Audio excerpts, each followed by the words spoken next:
But yeah, I mean, news out of camp. This is Gunner's job to lose. They said Puglisi does things that the arm talent is obviously there, but his knowledge and experience of the offense is not at the level ready for.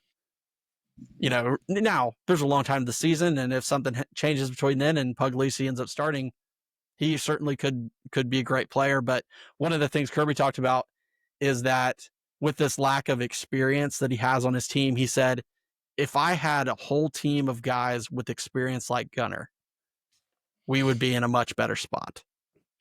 So that tells you all you need to know is that Kirby respects Gunner for his knowledge of the team.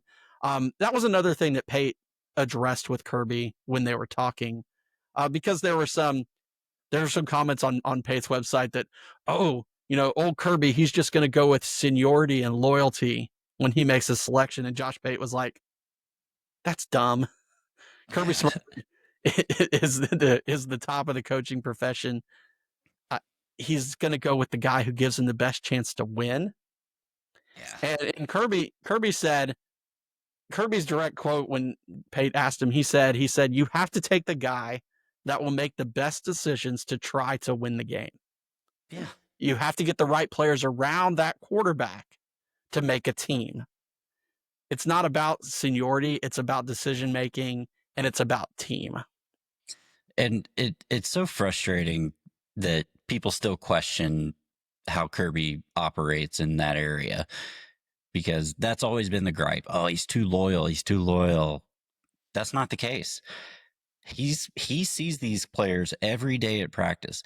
So if you're watching right now and you're one of those fans that's like, oh, Kirby doesn't know what he's doing. He does. He knows exactly what he's doing.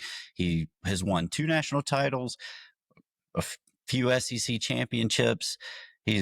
We're in the golden era of Georgia football. We've never experienced anything like this as a program.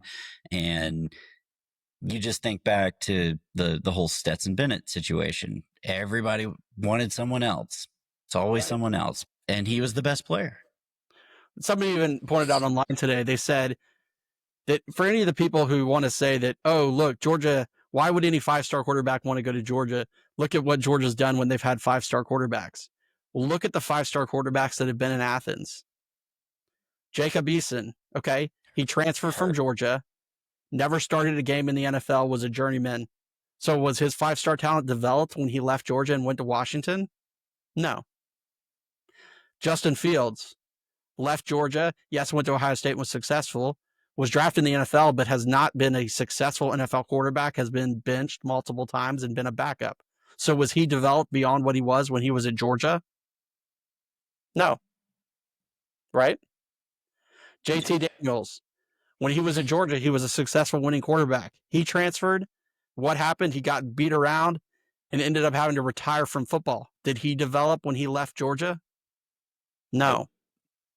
Negative. So anybody who says that Georgia doesn't do a good job with these 5-star quarterbacks and they transferred, and why didn't Georgia develop them better? Maybe Georgia was developing them better.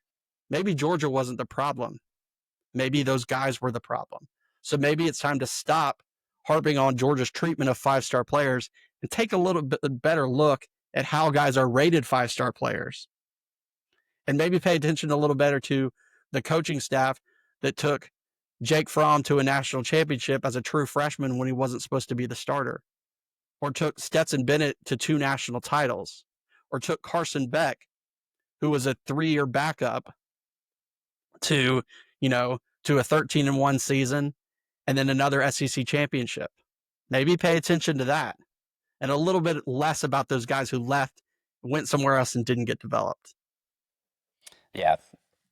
I think Kirby's record speaks for itself. He's always going to put the best player in that's going to give him the best chance to win. And that's the way it should be. Absolutely.